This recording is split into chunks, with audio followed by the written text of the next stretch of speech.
নমস্কাৰ বন্ধু-বান্ধৱীসকল, কি খবৰ আপোনালোকৰ? তো আপোনালোকক মোৰ ইউটিউব চেনেল পূৰ্বাছ টিপছ এণ্ড ব্লগছলৈ পুনৰবাৰ স্বাগতম জনাইছোঁ। তো যোৱা কেইদিনমান আগতে SSC 2024-25ৰ ৰিটেন এক্সামৰ ৰিজাল্ট অহাৰ লগে লগে বহু কেণ্ডিডেটৰ এটা প্ৰশ্ন যে ফিজিকেলৰ কাট অফ কিয় ইমান কম গ'ল? দাদা, মোৰ ফিজিকেল কাট অফৰ পৰা 10+ আছে, 15+ আছে, ফিজিকেল টেষ্ট দিবলৈ যাম নে? এইবাৰ কাট অফ কিমান যাব পাৰে? তো সকলো ডিটেইলছ সহকাৰে আপোনালোকক এই ভিডিঅ'টো যোগেৰে জনাম। তো চাই যাওক ভিডিঅ'টো লাষ্টলৈকে। তো এইখিনিতে আপোনালোকৰ ওচৰত এটা ৰিকুৱেষ্ট যে যদিহে আপোনালোকে আমাৰ চেনেলটোলৈ প্ৰথমবাৰৰ বাবে আহিছে তেনেহ'লে চেনেলটো ছাবস্ক্ৰাইব কৰিব আৰু কাষতে থকা বেল আইকনটো দবাই অলপ প্ৰেছ কৰিব যাতে আমি দিয়া এনেকুৱা জব ইনফৰমেশ্যনৰ ভিডিঅ' আপোনালোকে প্ৰথমতে পাব পাৰে।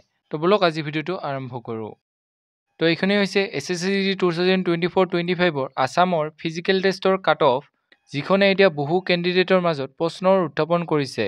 তো প্ৰথমতে আপোনালোকে এই কাট অফখিনি চাই লওক। তো ইয়াতে ইউআৰৰ জেনেৰেল ডিষ্ট্ৰিক্টৰ কাট অফ গৈছে 48.148, বৰ্ডাৰ ডিষ্ট্ৰিক্টৰ 48.0142, নক্সাল ডিষ্ট্ৰিক্টৰ 51.4649, EWSৰ জেনেৰেল ডিষ্ট্ৰিক্টৰ গৈছে 40.2076, বৰ্ডাৰ ডিষ্ট্ৰিক্টৰ গৈছে 79.0869, নক্সাল ডিষ্ট্ৰিক্টৰ গৈছে 40.0344, OBC জেনেৰেল ডিষ্ট্ৰিক্টৰ 42.0576, বৰ্ডাৰ ডিষ্ট্ৰিক্টৰ 40.0022, নক্সাল ডিষ্ট্ৰিক্টৰ 43.0335, SC জেনেৰেল ডিষ্ট্ৰিক্টৰ 44.3465, বৰ্ডাৰ ডিষ্ট্ৰিক্টৰ 41.1641 আৰু নক্সাল ডিষ্ট্ৰিক্টৰ 45.218, ST জেনেৰেল ডিষ্ট্ৰিক্টৰ 45.2127, বৰ্ডাৰ ডিষ্ট্ৰিক্টৰ 43.5497 আৰু নক্সাল ডিষ্ট্ৰিক্টৰ 45.9266। তো এইকেইটা পুলিচখন আপোনালোকে চাই জানিব পাৰিলে যে যোৱাবাৰতকৈ এইবাৰৰ ফিজিকেলৰ কাট অফ বহুত ল' গৈছে। সেইবাবে বহু কম নম্বৰ পোৱা কেণ্ডিডেটো এইবাৰ ফিজিকেল টেষ্টৰ বাবে চিলেক্ট হৈছে।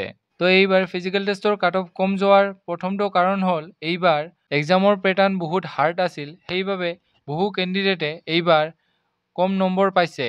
সেইবুলি মই এইটো কোৱা নাই যে সকলো কেণ্ডিডেটে একে নম্বৰ পাইছে, কিছুমানে বহু হাই নাম্বাৰ পাই থৈছে। কিন্তু আপোনালোকে জানে যে এই কাট অফসমূহ এভাৰেজ নম্বৰৰ হিচাপতহে মৰা হয়।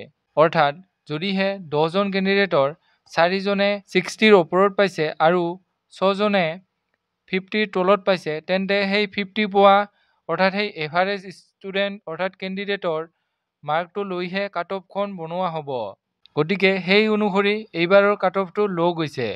আৰু ইয়াৰ দ্বিতীয় কাৰণটো হৈছে এইবাৰ অৰ্থাৎ SSC 2024-25ৰ ভেকেঞ্চি যোৱাবাৰৰ ভেকেঞ্চিতকৈ বহু গুণ বেছি আছে।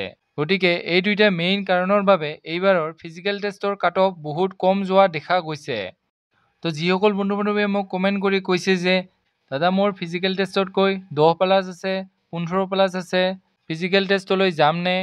তো তেওঁলোকক মই এইটোৱে ক'ব বিচাৰিছোঁ যে তোমালোকে ফিজিকেল টেষ্টটো দি আহা, কাৰণ এইবাৰ ফাইনেল মেৰিটৰ কাট অফটো অলপ কম যোৱা দেখা যাব। অৰ্থাৎ যোৱাবাৰতকৈ বহু গুণে কম যোৱা দেখা যাব।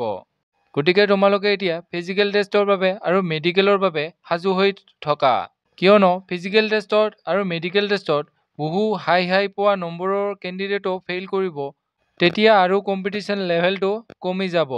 গতিকে তোমালোকে কাট অফৰ কথা চিন্তা নকৰি এতিয়া ফিজিকেল টেষ্টত গুৰুত্ব দিয়া।